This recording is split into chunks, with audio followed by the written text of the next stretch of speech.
Gallery জুড়ে মোবাইলের flash, দর্শকের উচ্ছ্বাস আর ফ্লেয়ারের আলো। মনে হচ্ছিল যেন কোনো রাজাকে বরণ করা হচ্ছে।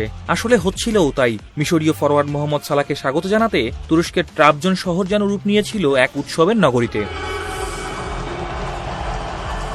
একজন ফুটবলারকে বরণ করতে পুরো স্টেডিয়াম যখন আলোয় ঝলমল করে ওঠে, তখন বুঝতে হয় তিনি শুধু একজন খেলোয়াড় নন, তিনি একটি আবেগের নাম।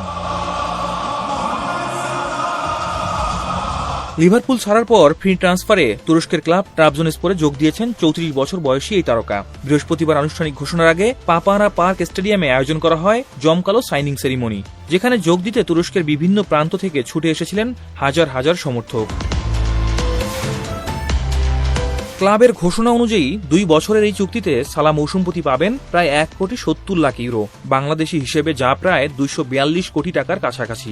শুধু তাই নয়, তুরস্কের স্টক এক্সচেঞ্জে দেয়া বিবৃতিতে ক্লাব জানিয়েছে সালাহর নাম ব্যবহার করে বিক্রি হওয়া পণ্যের ২০% আয়ও পাবেন সালাহ। সাথে থাকবে মৌসুম ভিত্তিক শর্ত সাপেক্ষ বোনাস। যদিও এই বোনাসের অঙ্ক কত পর্যন্ত যেতে পারে বা কিসের ভিত্তিতে দেওয়া হবে তা খোলাসা করেনি ক্লাব।